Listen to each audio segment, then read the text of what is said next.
Buen día a todos y a todas. Mi nombre es González Marina Cecilia. Soy profesora de la Cátedra de Bioquímica y Biología Molecular de la Facultad de Ciencias Médicas. En el día de hoy vamos a explicar el tema de las biotransformaciones y el temario comprendido para este tema va a estar abarcado en primero definir qué es una biotransformación, después daremos algunos ejemplos de compuestos sobre las que se aplican, después vamos a describir las reacciones mediante las cuales estos compuestos se van biotransformando. Así vamos a tener reacciones de fase 1, fase 2 y fase 3. La fase 3 ya implica la excreción de los compuestos, por eso no está planteada acá en el temario general. Después nos abocaremos principalmente al sistema de citocromo P450 y también acá hay un recordatorio de la bibliografía, aunque está más detallada en la actividad práctica, pero bueno, a modo recordatorio nombramos a Al Harper, Devlin y Baines como libros que recomendamos para abordar estos temas.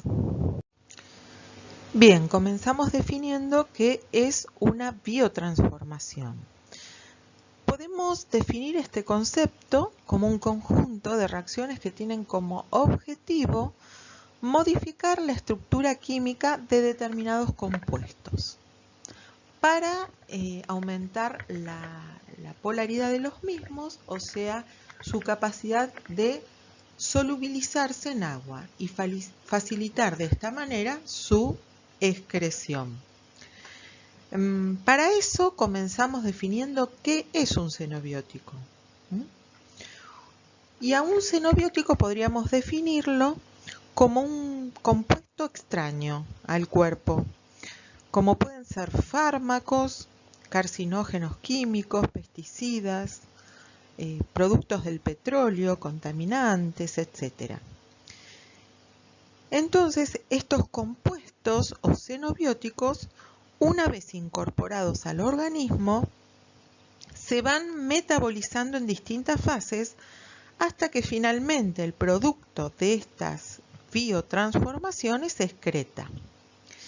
Y el hígado es el principal órgano involucrado en este proceso de biotransformación. En este esquema ven resumidas lo que significa conceptualmente una fase 1 y una fase 2.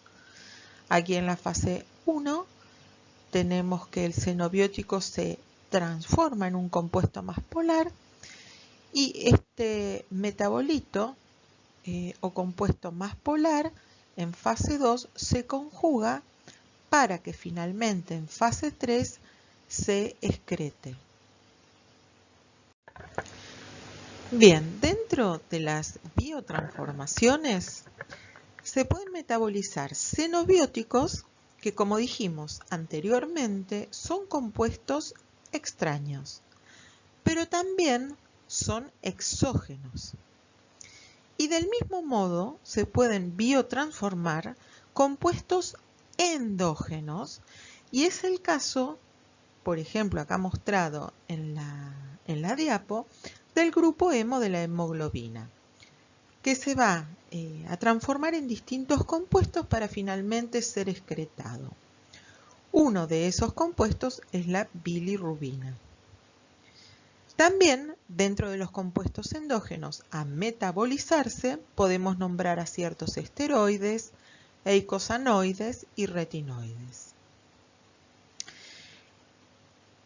Vamos a resaltar que este tipo de compuestos, sean xenobióticos o compuestos endógenos, no son utilizados como nutrientes, o sea que no se incorporan en las rutas del metabolismo intermedio y en consecuencia no son degradados a través de estas vías metabólicas.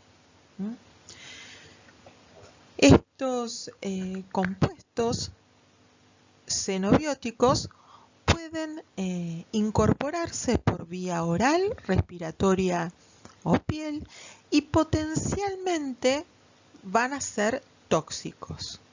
Por eso es tan fundamental el accionar de los citocromos P450 para poder metabolizarlo para finalmente poder ser excretado y de esta manera que no cause muerte celular. ¿Qué tienen en común estos compuestos? La naturaleza de estos compuestos es lipofílica, por lo que pueden atravesar con facilidad las membranas biológicas, acceder al interior de las células y unirse a estructuras de carácter lipofílico. También dentro de sus características químicas podemos mencionar que están conformados por pueden estar conformados por cadenas alquílicas, anillos aromáticos, halógenos, etc. Y dada esta característica lipofílica en general, tienen una marcada insolubilidad, por eso es tan importante su biotransformación hacia compuestos con una progresiva polaridad y de esta manera poder ser excretados fácilmente por el organismo. Bueno, y entonces, como decíamos recién, por la característica lipofílica que presentan estas moléculas, es que los organismos vivos han desarrollado alternativas en cuanto a las vías metabólicas para poder eliminarlos. Bueno, estas biotransformaciones las vamos a diferenciar en distintas fases. En las reacciones de fase 1, cuando se biotransforma este compuesto original, se forman nuevos grupos funcionales polares sobre el mismo compuesto. Y este compuesto puede tener la característica de ser más tóxico que el original o no. Eso depende del compuesto original. En las reacciones de fase 2, este compuesto, producto de fase 1, se conjuga con moléculas polares endógenas. Y en la etapa 3 se excretan finalmente estos compuestos ya polares a través de la orina o bilis. Bueno, y acá tenemos un esquemita en donde un xenobiótico RH pasa por reacciones de fase 1, donde hay justamente distintos tipos de reacciones que pueden sucederle a este compuesto original, formando un metabolito, en este caso ROH primario. Dentro de estas reacciones de fase 1 pueden ser diversas, diferentes, pero bueno, acá están nombradas solo algunas, que pueden ser reducciones, oxidaciones, hidroxilaciones o hidrólisis. En las reacciones de fase 2, como dijimos recién, se conjuga este compuesto haciéndolo finalmente polar y adecuado para ser excretado. En este caso, es un derivado sulfatado apto para ser eliminado. Y dentro de las reacciones de fase 2 puede haber conjugaciones, sulfataciones, metilaciones o glucuronidaciones. La cuestión que en el progreso de estas biotransformaciones se aumenta la polaridad y, como decíamos recién, para dar finalmente un compuesto apto para ser excretado. Ahora bien, ¿cómo ocurren las reacciones de biotransformaciones? Todas estas reacciones que dijimos recién, ¿cómo ocurren? a través de enzimas que producen diferentes tipos de reacciones químicas. Y son enzimas que no forman parte de las vías del metabolismo energético. Bueno, y es fundamental esta biotransformación porque si esta no ocurriera, se alteraría la funcionalidad de las células e inclusive podría provocar la muerte celular. Bien, como decíamos recién, en las reacciones de fase 1 pueden darse justamente reacciones de oxidación, reducción, hidrólisis, etc. Y llevan a que se formen nuevos grupos químicos polares, como puede ser un hidroxilo, un amino o un carboxilo sobre este compuesto que se está biotransformando.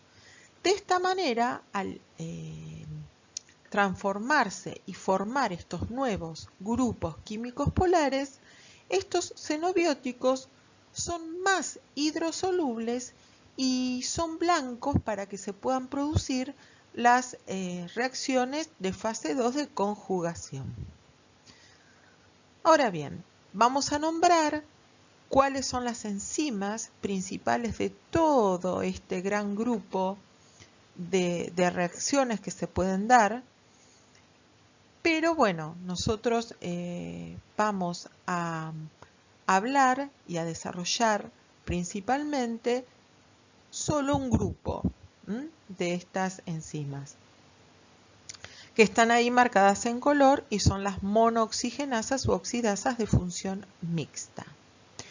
Bueno, dentro de las reacciones de oxidorreducción, recordemos que son reacciones en las cuales se transfieren electrones desde una molécula dadora a una aceptora.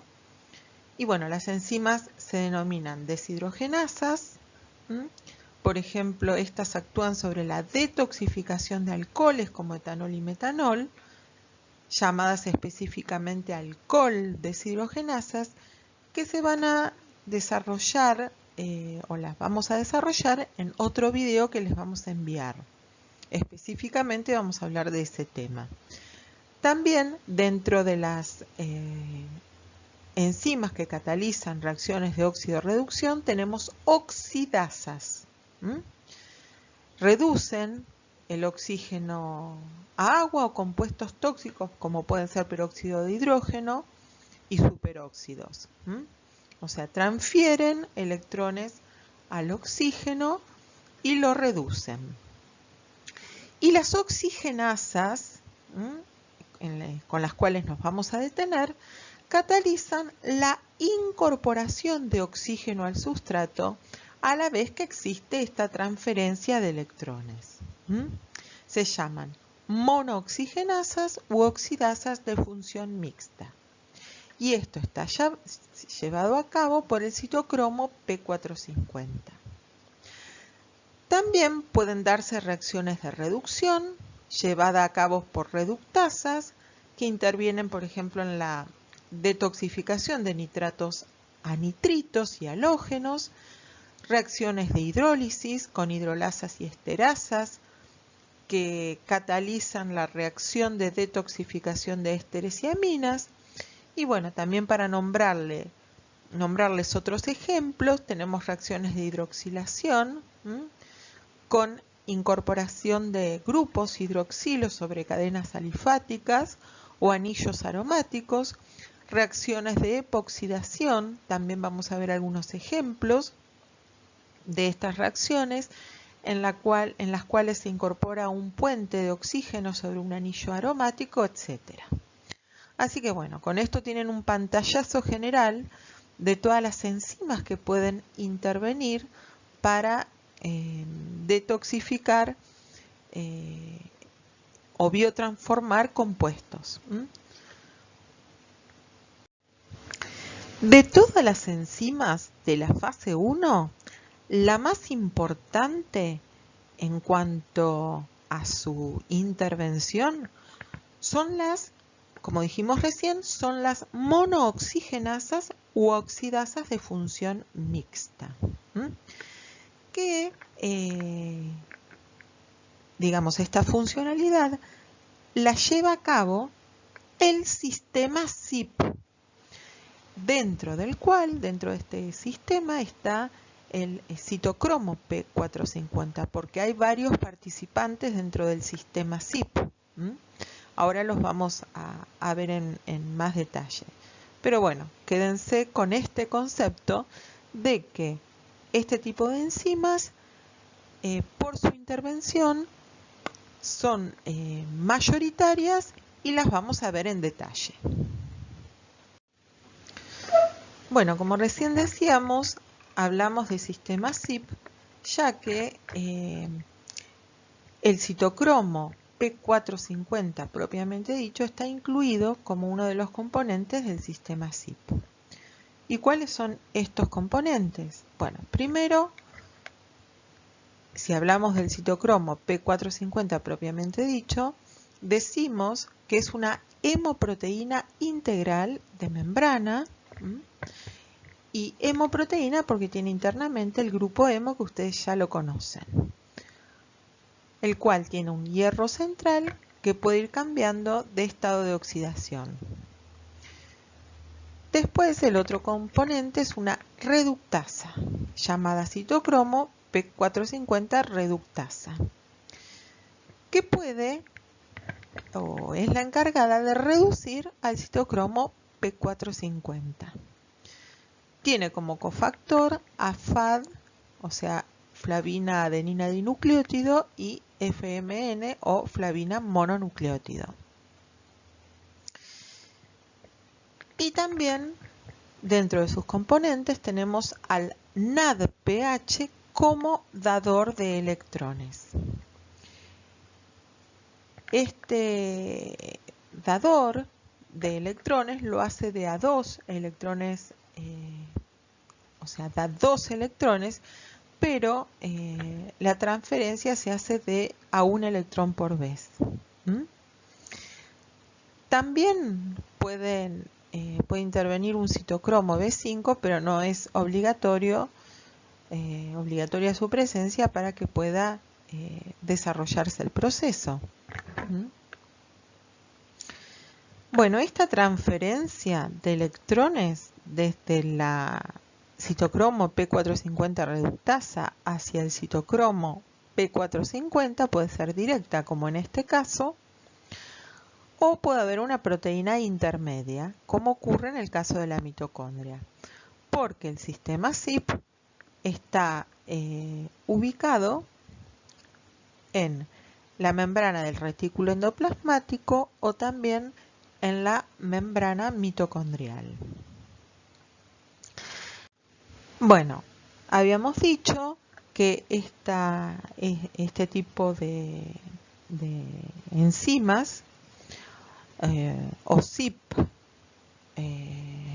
o citocromo P450 son monooxigenasas o también llamadas oxidasas de función mixta. ¿Y por qué esto de oxidasas de función mixta?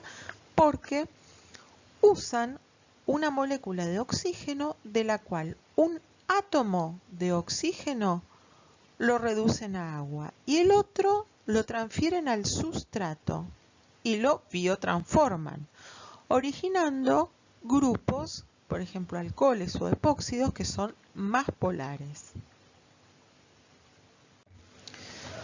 Como mencionábamos recién, la localización puede ser en el retículo endoplásmico o en la mitocondria, y hay algunas diferencias entre ambos sistemas.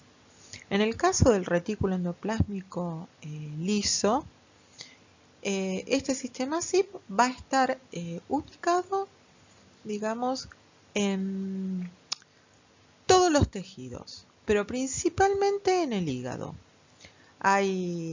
Tienen baja especificidad por el sustrato, por lo que le permite metabolizar una gran proporción de los mismos. Y este sistema está involucrado en el metabolismo de xenobióticos. Y en la mitocondria están representados principalmente su ubicación en glándula adrenal y otros tejidos esteroideogénicos. Y aquí sí tienen esa proteína también que nombrábamos hoy, que se llama adrenodoxina. Esta proteína adrenodoxina tiene hierros, dos centros hierros sulfurados. Y a diferencia del CIP del retículo endoplásmico, también tienen una reductasa que se llama adrenodoxina reductasa, pero esta tiene como cofactor FAD, solamente FAD, no flavina mononucleótido como también tenía la que representaba el retículo endoplásmico.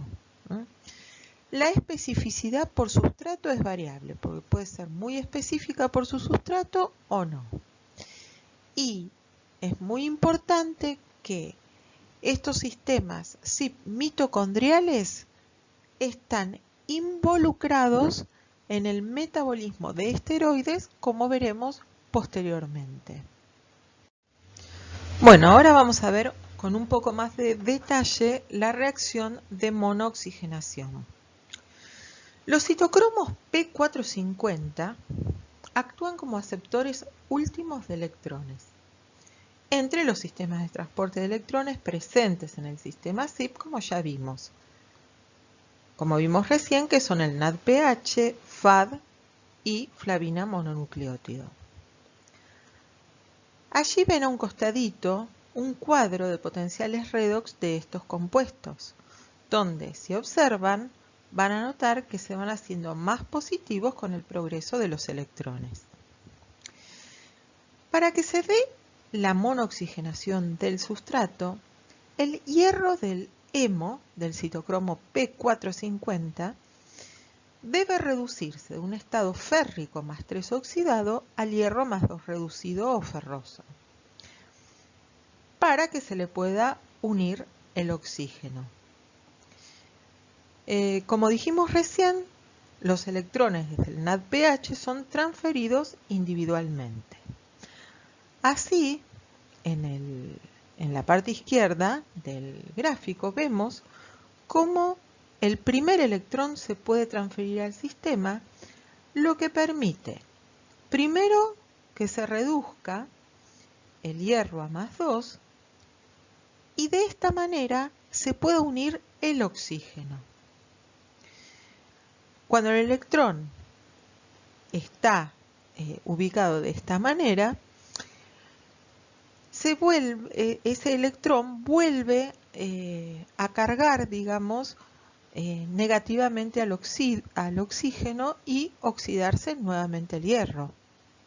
Y con la entrada del segundo electrón transferido, esta molécula así de oxígeno que, digamos, es susceptible a romperse, efectivamente se rompe y se transfiere uno de los dos oxígenos al sustrato y el otro oxígeno forma agua. La proteína CYP450 no es una única enzima, sino que en realidad es una familia de hemoproteínas presentes en toda la escala zoológica y también en los humanos. El citocromo P450 es una proteína producto de un gen CYP que se escriben con letra cursiva para distinguir al gen de la proteína. En humanos hay 57 isoformas aproximadamente y están divididas en familias y en subfamilias.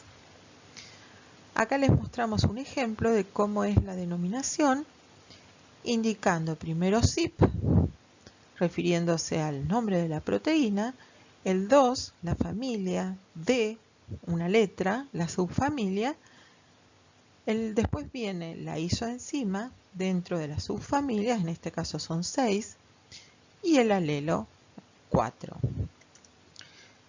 Bueno, las familias 1, 2 y 3 están constituidas por enzimas encargadas de la biotransformación de xenobióticos, mientras que el resto de las familias incluyen citocromos P450 que intervienen en la biosíntesis y en el metabolismo de compuestos endógenos. Bien, ahora vamos a resaltar la importancia del sistema CYP450. Algo fuimos mencionando, pero ahora, bueno, las decimos más pautadas. Primero, bueno, es importante para la detoxificación de compuestos químicos xenobióticos, que se refiere a los compuestos exógenos. De esta manera, hay inactivación de fármacos, o debemos recordar que al final del proceso de fase 1, un xenobiótico que era inocuo al principio puede resultar más tóxico que el original como producto de fase 1. En la fase 2 nos aseguramos que la mayoría de los xenobióticos son procesados y son inofensivos para el organismo. Por otro lado, la conversión de compuestos químicos en moléculas reactivas, estas moléculas reactivas de las cuales hablábamos recién, podrían provocar daño, ¿no? Por eso la importancia, podrían provocar daño celular, apoptosis, mutaciones, carcinogénesis, y es el caso de, que lo vamos a ver con un poquito más de detalle, por ejemplo, del benzopireno, que es un compuesto del humo del cigarrillo que como producto de fase 1 forma ahí el compuesto que es propiamente carcinogénico. También lo que puede ocurrir es inhibición o inducción enzimática del CYP450 por compuestos que inhiben o inducen, digamos, al citocromo P450. Y esto, si hay un compuesto que está inhibiendo a un citocromo P450 ante un xenobiótico, no lo va a poder procesar, entonces va a quedar en el organismo pudiendo producir efectos nocivos, que en general los producen si no son bien procesados. Y hay otros compuestos que pueden funcionar como inductores, o sea, si están induciendo al sistema CYP450, lo que puede ocurrir que ante un xenobiótico sea, por ejemplo, si es un fármaco, ¿no?, sea procesado rápidamente, entonces el efecto que tiene que cumplir el fármaco para una determinada enfermedad no lo pueda producir porque está siendo, digamos, está siendo procesado rápidamente, digamos, a un ritmo que no es el adecuado. También hay procesos, puede haber procesos de interacción fármaco-fármaco de sustancias varias, y esto se refiere a la competencia que puede existir entre dos fármacos ante un mismo citocromo del mismo tipo, y bueno, esto también como consecuencia puede hacer que un fármaco se procese rápidamente, el otro no, y bueno, y otro tipo de consecuencias que bueno, ahora vamos a ver algunos ejemplos. Y también la importancia del sistema CYP450 radica en el metabolismo endógeno como vimos. Por ejemplo, metabolismo endógeno de ciertos ácidos grasos, de prostaglandinas, leucotrienos, retinoides, tromboxanos, y también están involucrados en la producción de hormonas esteroides. Hay distintos factores que influyen en la actividad del citocromo P450.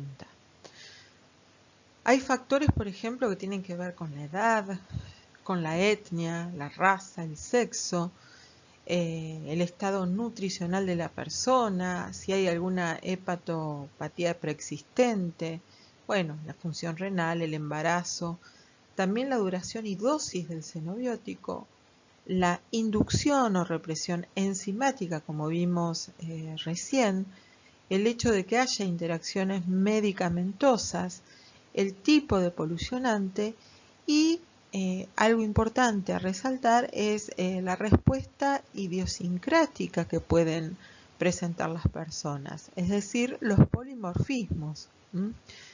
O sea que las distintas personas pueden expresar distintas formas de un gen P450 y por eso metabolizar distinto, a mayor o a menor velocidad, modificando la vida media del fármaco.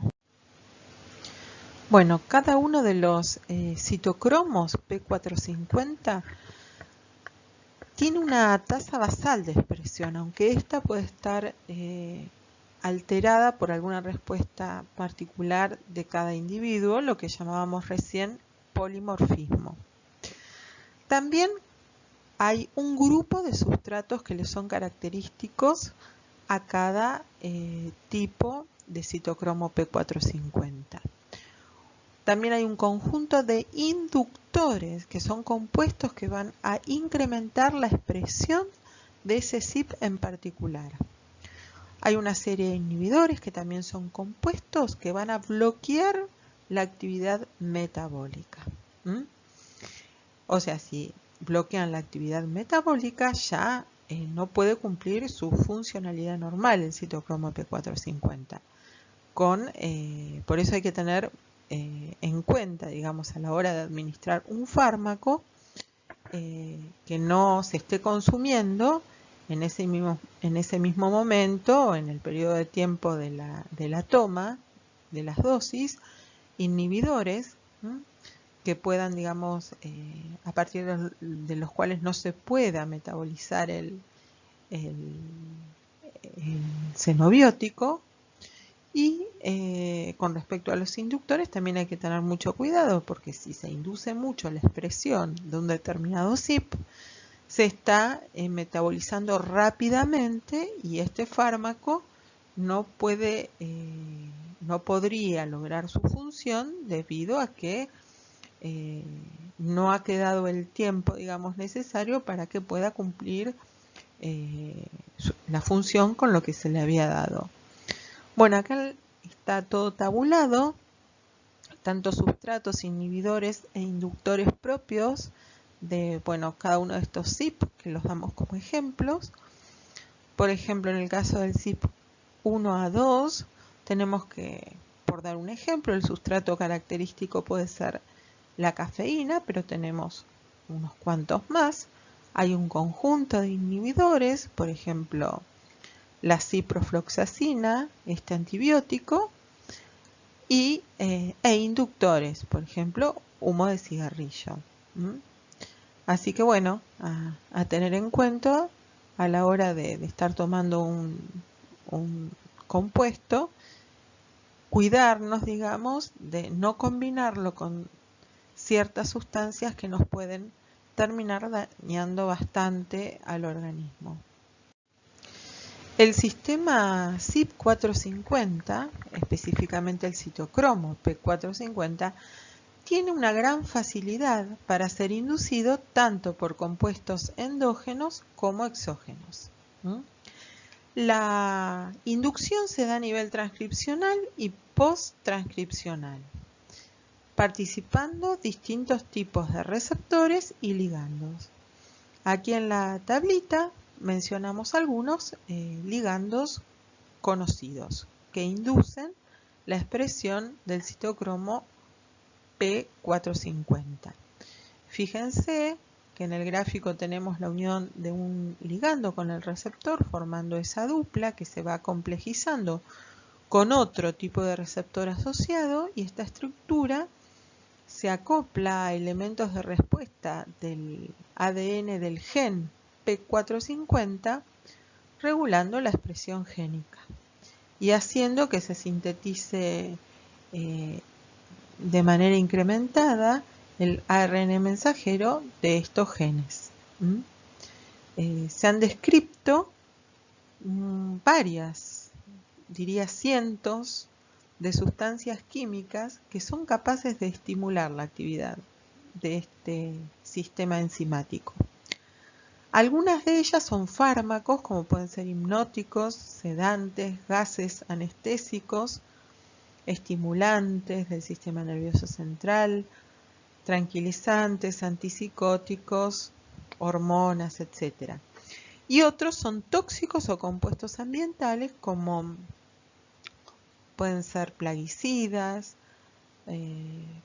compuestos provenientes de la combustión. Recién vimos el caso del humo del cigarrillo, herbicidas, aditivos, etc.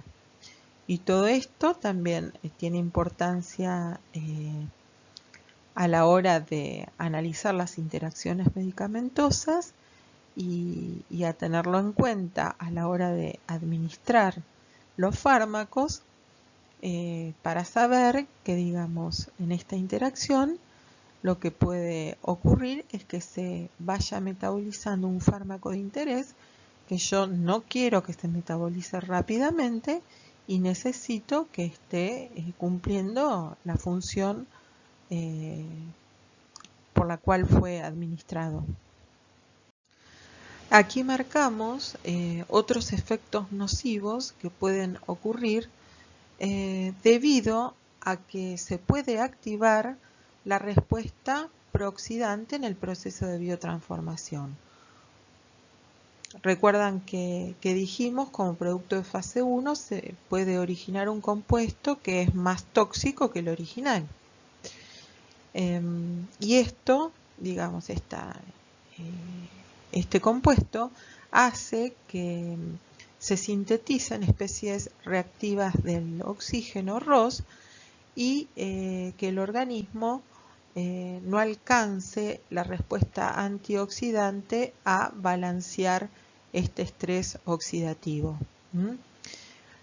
Bueno, estos compuestos, productos de fase 1,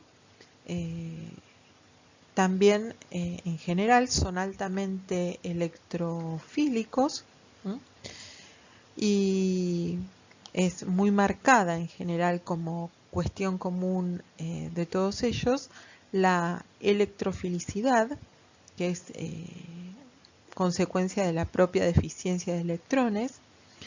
Entonces esta característica electrofílica hace que estos compuestos reaccionen con sitios moleculares ricos en electrones, como pueden tener enzimas, proteínas, ácidos nucleicos, y generar especies reactivas del oxígeno. Acá les mostramos listas de fármacos, por ahí algunos conocidos por nosotros, que son metabolizados por distintas familias de citocromos P450. Por ejemplo, vemos allí al diclofenac, al ibuprofeno, al acetaminofén, etc. Bueno, y entonces tengan en cuenta que estos citocromos P450 pueden inactivar a estos fármacos en caso de que estén expuestos a inhibidores. Entonces, al inactivarlos no pueden estos fármacos cumplir con su función. Activarlos en su proceso de biotransformación para que sean posteriormente procesados en fase 2 y conjugados. También se puede modificar su vida media, por ejemplo, en el caso de que haya un inductor, como recién vimos, a partir de una mayor expresión génica de estos citocromos y metabolizar más rápidamente un fármaco, o sea que de la misma manera no se altera la vida media, entonces no puede cumplir su función porque le falta un poco más de tiempo en circulación para que pueda cumplir con por lo cual fue administrado. Y también, como entonces producto de fase 1, puede formar un fármaco, un metabolito tóxico. Eso siempre hay que tenerlo en cuenta.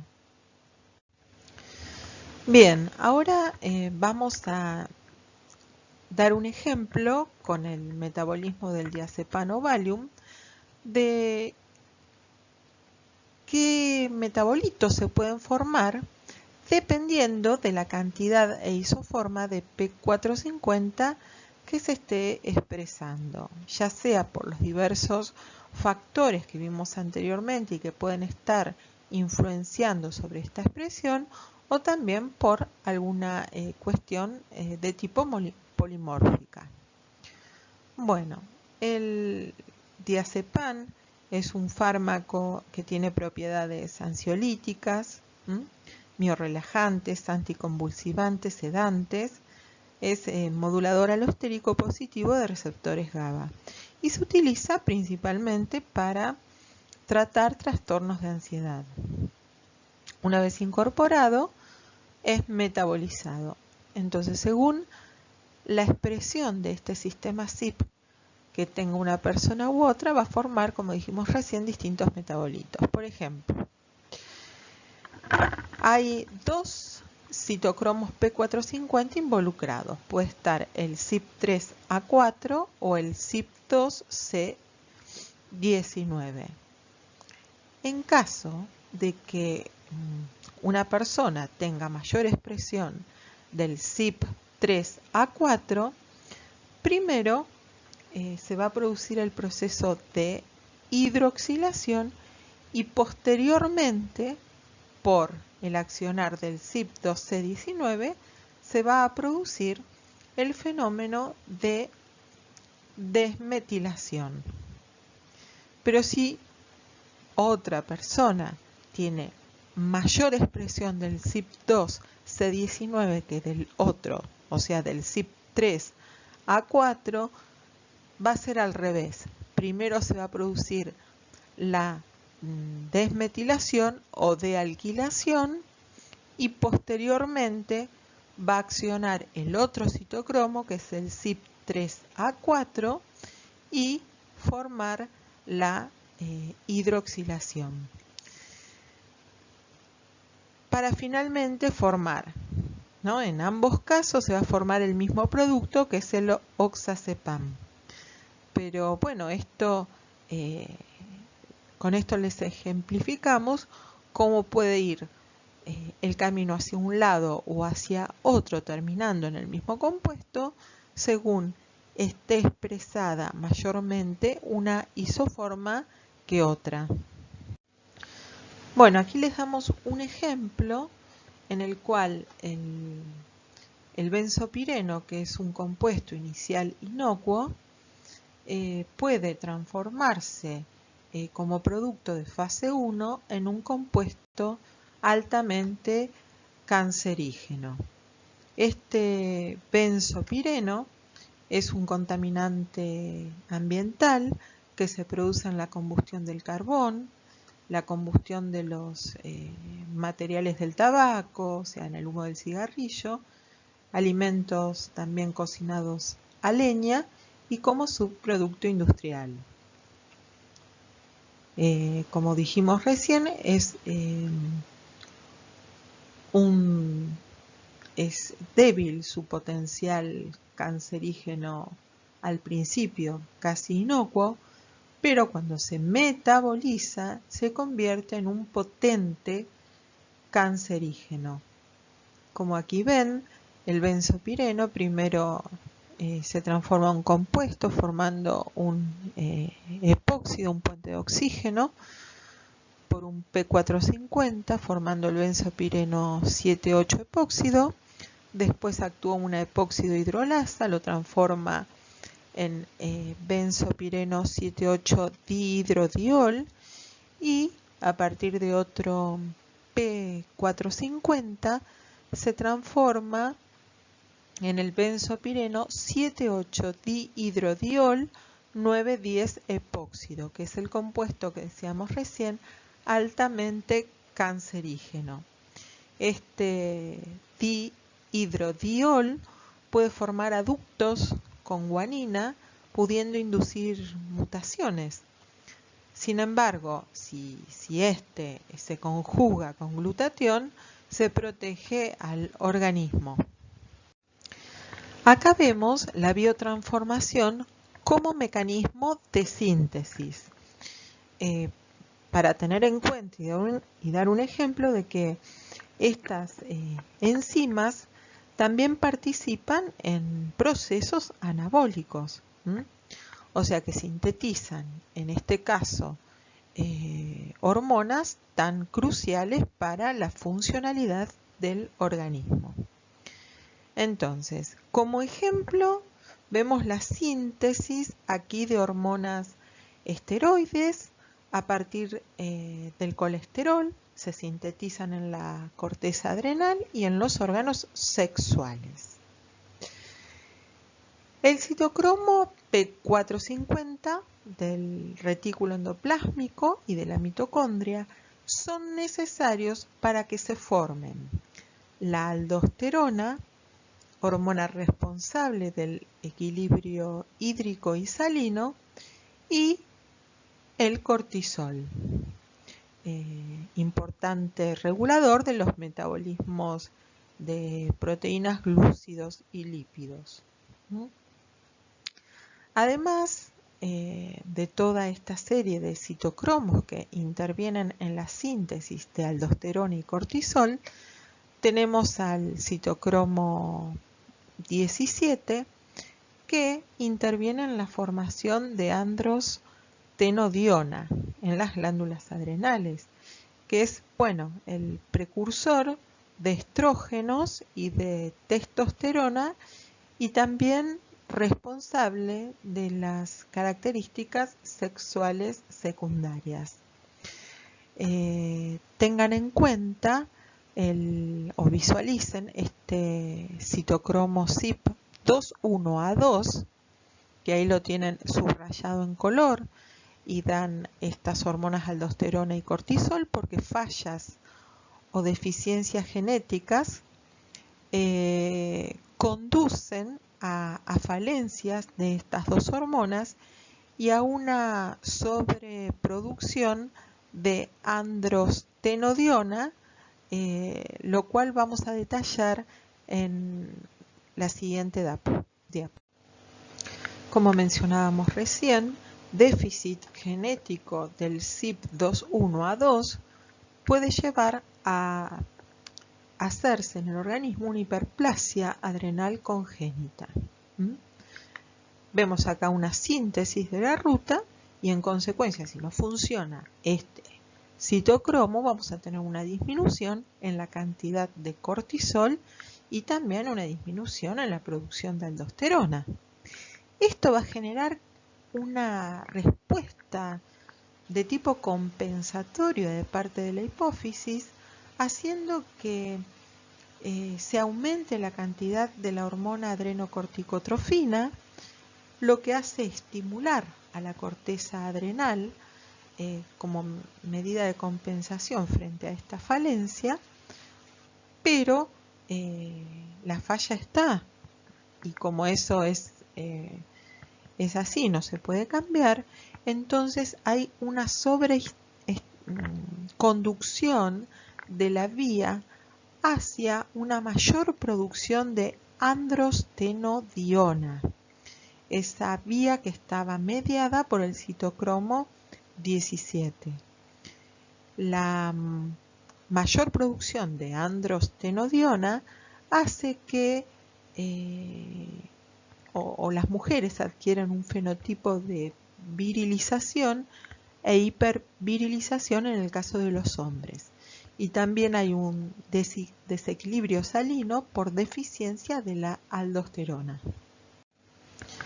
Bien, ahora vamos a ver algunas reacciones de la fase 2. Entonces, los xenobióticos o los metabolitos generados por las reacciones de fase 1 se van a combinar con moléculas endógenas polares para formar productos de conjugación. Recordemos que una vez que se transforman estos productos de fase 1 en sus derivados conjugados, en su mayoría ya son inofensivos para el organismo y adquieren un carácter polar necesario y adecuado para poder ser excretados posteriormente. Las moléculas endógenas que se van a unir a estos productos de fase 1 pueden ser el glucuronato o ácido glucurónido o glucurónico, el glutatión, sulfato, acetato, aminoácidos. Son algunos ejemplos. Y las enzimas que van a catalizar la reacción de adición de estas moléculas endógenas a los productos de la fase 1 son transferasas. Por ejemplo, glucuroniltransferasas, sulfotransferasas, sulfuroniltransferasas, glutamiltransferasas, glutationtransferasas, etc. Entonces, a tener en cuenta que estas reacciones de fase 2 van a producirse sobre xenobióticos o estos compuestos exógenos que ya fueron biotransformados en fase 1 y también sobre productos endógenos, por ejemplo, el grupo hemo, que cuando ya deja de funcionar, digamos, tiene que ser biotransformado para ser eliminado. Bueno, aquí les mostramos dos ejemplos de dos compuestos exógenos que son directamente biotransformados a fase 2 sin pasar por fase 1 y de esta manera, una vez conjugados, pueden ser eliminados. En el caso del paracetamol, o bien se puede conjugar con glucurónido o bien con sulfato. Y en el caso del benzoato, que es un aditivo que se adiciona en las conservas de alimentos como antifúngico y antibacteriano, se conjuga con el aminoácido glicina para formar hipurato y de esta manera es fácilmente excretado del organismo. Bueno, acá vemos la biotransformación del grupo hemo como ejemplo de detoxificación de compuestos endógenos. Como visión general, el hemo se degrada a bilirrubina que se va a conjugar con el ácido glucurónido, el cual es excretado en la bilis. El grupo hemo proviene principalmente de la hemoglobina, pero también, de otras moléculas como citocromos, mioglobinas, etc. Luego de que los eritrocitos cumplen su vida media de aproximadamente 120 días, son fagocitados por las células del sistema retículo endotelial. La parte globina y el hierro de la hemoglobina se reutilizan como lo vemos marcado en el gráfico. Pero el grupo hemo, se oxida, sufre una transformación, se produce la apertura del anillo, dando monóxido de carbono y biliverdina. La enzima interviniente en este paso es una hemoxigenasa. Luego, la biliverdina se reduce a bilirrubina. Si la concentración de bilirrubina se eleva mucho más que lo normal, clínicamente se reconoce un fenotipo en el individuo con piel de color amarillento y también el mismo color en las conjuntivas, lo que se denomina ictericia. En la sangre, la bilirrubina se une a la albúmina sérica y se transporta hacia el hígado y en este caso se la llama bilirrubina indirecta.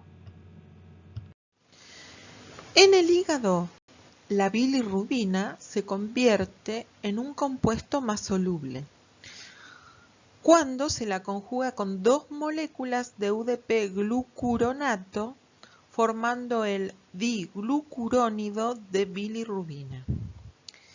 Esta forma conjugada con glucuronato se la llama bilirrubina directa y se la excreta en la bilis. En el intestino, las bacterias van a desconjugar la bilirrubina del diglucuronato, convirtiéndose en urobilinógenos. Parte de estos urobilinógenos se absorben y se eliminan con la orina, y otra parte se oxidan a urobilinas que se excretan con las heces, dando el color característico de las mismas. Bien, como importancia clínica, vemos la incompatibilidad RH feto-materna y bueno, una complicación neurológica que puede ocurrir como consecuencia de esta incompatibilidad es lo que se llama kernicterus. La incompatibilidad RH feto-materna ocurre por exposición por algún trauma de la sangre materna RH negativa con la del feto RH positiva.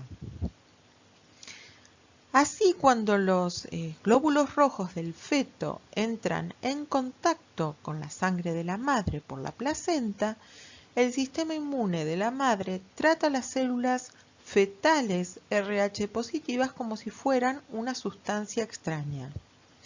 Entonces la madre genera anticuerpos contra las células sanguíneas fetales de tipo anti-RH positivo, destruyendo los glóbulos rojos circulantes del bebé en el momento en que los anticuerpos anti-RH positivo atraviesan la placenta hasta el feto. Bueno, entonces así los anticuerpos anti-RH positivos producidos por la madre pueden atravesar la placenta y hemolizar parte de los eritrocitos del feto RH positivo. Aunque lo que ocurre es que el hígado materno ayuda a metabolizar gran parte de la hemoglobina fetal. El 90% de los casos, la exposición sanguínea se produce durante el parto. Por lo tanto, la mayoría de los primogénitos con RH positivo, hijos de madre RH negativas, no se verán afectados. Bien, ahora vamos a detallar lo que es kernicterus. Kernicterus es una complicación neurológica causada por elevación grave de los niveles normales de bilirrubina en la sangre del neonato.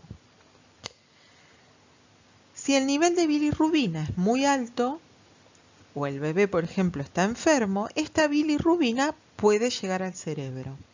Y como dijimos recién, el hígado materno ayuda a metabolizar esta bilirrubina, pero en el momento del parto se produciría el kernicterus fundamentalmente por desacople de la fosforilación oxidativa neuronal.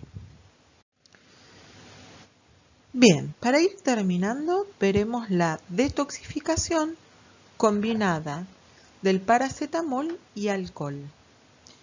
El paracetamol o acetaminofeno puede resultar tóxico si se ingiere a grandes dosis. Como vimos hace un ratito, puede pasar directamente a fase 2 al glucuronilarse o sulfatarse. Pero también, mediante la isoforma CYP2E1, puede formar un metabolito tóxico que es la N-acetilbenzoquinona imina, en su forma abreviada NAPQ1. NAPQ1 es un metabolito tóxico que puede alterar a las proteínas y producir la muerte del hepatocito. Cuando las dosis de ingesta del paracetamol son normales, una mínima proporción de NAPQ1 se forma y se conjuga posteriormente con glutatión en fase 2, eliminándose. Pero el tema es que si se ingieren altas dosis de paracetamol, la conjugación con glucurónido y con sulfato no alcanza para poder posteriormente ser eliminado. Y toma importancia entonces el sistema CYP2E1, con la consecuente producción y mayor proporción de NAPQ1. Las reservas también de glutatión pueden ser insuficientes y quedar expuesto NAPQ1 a que altere las proteínas y se produzca la muerte celular. Bueno, la enzima CYP2E1 es inducida por el alcohol. Hay un 22% de incremento en el metabolismo del paracetamol por esta isoforma CYP2E1 cuando hay consumo de alcohol. Por eso, a veces las dosis recomendadas de paracetamol normales para individuos, en el caso de individuos alcohólicos, pueden resultar siendo tóxicas. Bueno, chicos, aquí terminamos con este seminario. Espero que se haya comprendido. Y bueno, nos vemos en las clases online. Ya les daremos las fechas, como hacemos siempre, a través del entorno educativo de la cátedra. Adiós.